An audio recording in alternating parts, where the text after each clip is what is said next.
क्या आपको पता है एक नगर सेवक को क्या-क्या मिलता है? अभी वसई विरार महानगर पालिका में चुनाव खत्म हुआ है और जो नगर सेवक जीतते हैं, जो नगर सेवक की लड़ाई लड़ रहे थे और जीत कर आए कैंडिडेट, अब वो जश्न मना रहे हैं। अब वो पद संभालने वाले हैं, जिम्मेदारियां लेने वाले हैं, तो उन्हें क्या-क्या मिलता है, क्या-क्या चीजें मिलती हैं, ये जानकारी लोगों को नहीं होती है। और जिन लोगों को जानकारी नहीं है, उन लोगों तक ये जानकारी पहुंचाने का हम प्रयास करेंगे ताकि लोग जनता जागरूक बने। और मैं चाहूंगा कि हम आपके लिए नई नई जानकारियां लेकर आएंगे। सिर्फ आपको हमारे लिए सिर्फ इतना करना है कि अगर आप नए हैं तो सब्सक्राइब कर लीजिए, और फेसबुक पे हैं तो फॉलो कर लीजिए, इंस्टाग्राम पे है तो फॉलो कर लीजिए, और वीडियो को शेयर जरूर करें। और अपने मन में जो सवाल आ रहा है, आपके जो मन में सवाल आ रहा है, कमेंट बॉक्स में रखें, और लास्ट में वीडियो अच्छा लगे तो लाइक करें। ये 4 चीज़ फ्री है, ये चीज़ आपको करना है, और फ्री में हम आपको जानकारियाँ देंगे ताकि जनता जागरूक बने और सवाल करे। चलिए जानते हैं कि एक हज़ारपति से लखपति और लखपति से करोड़पति नगर सेवक कैसे बनते हैं? नगर सेवक को क्या मिलता है? ये बहुत गहरा मुद्दा और गहरा विषय है और बड़ी जानकारी है। चलिए इस जानकारी को समझते हैं और आप तक पहुंचाते हैं, और आप भी शेयर करके लोगों तक पहुंचाइए।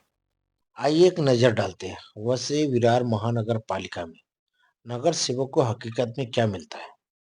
सबसे पहला नंबर, मासिक मानदेय, सैलरी नहीं मिलता। नगर सेवक सरकारी कर्मचारी नहीं होता। वीवीएमसी महाराष्ट्र में औसत मतलब 10,000 से 15,000 प्रति माह।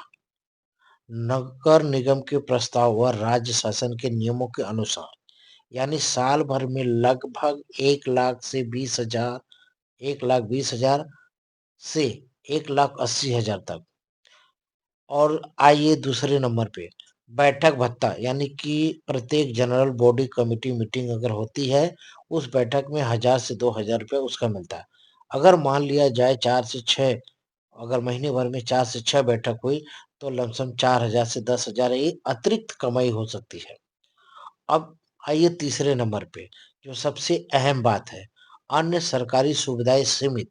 ये कोई सरकारी गाड़ी नहीं, ये मेयर कमिश्नर को होती है। कोई सरकारी बंगला नहीं, मोबाइल, पेट्रोल, स्टाफ खर्चा और निजी खर्चा है। पीएफ, पेंशन, मेडिकल ये बिल्कुल नहीं है। कागज पर नगर सेवक की आमदनी बहुत कम होती है। अब सवाल उठता है, फिर से सवाल उठता है, एक छोटा सा नगर सेवक बड़ा पैसे वाला कैसे बनता है? यहीं से सिस्टम की सच्चाई शुरू होती है।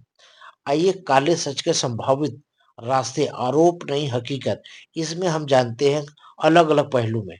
सबसे पहला पहलू है अवैध निर्माण में सेटिंग, झोपड़ा, गाला, बिल्डिंग, स्लैब, बीएमसी, वीवीएमसी की कार्रवाई रुकवाने का दबाव, प्रति निर्माण पर हजारों लाखों की मांग, ठेकेदार आपस से गठजोड़ यानी मिलीभगत, रोड, नाली, सफाई, लाइट के ठेके, कमीशन सिस्टम, खुला राज, मतलब हर चीज पे कमीशन।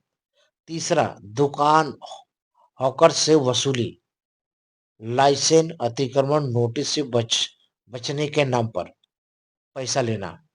उसके बाद में आइए चौथे नंबर पे, ट्रांसफार्मर पोस्टिंग में ट्रांसफर पोस्टिंग में दखल अंजादी, मतलब सपोर्ट, सहयोग करना, वहां से उनसे पैसा लेना। जूनियर अफसरों पर दबाव बनाकर फायदे की पोस्टिंग के बदले सहयोग।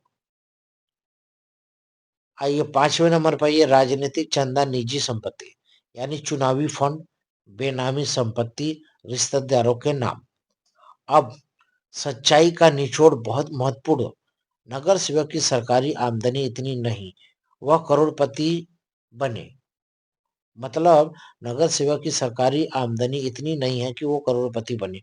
अगर कोई नगर सेवक कुछ साल में बंगला, लग्जरी गाड़ी, कई फ्लैट, महंगे बिजनेस महंगे बिजनेस बना लेता है, तो सवाल पूछना जनता और पत्रकार का अधिकार है।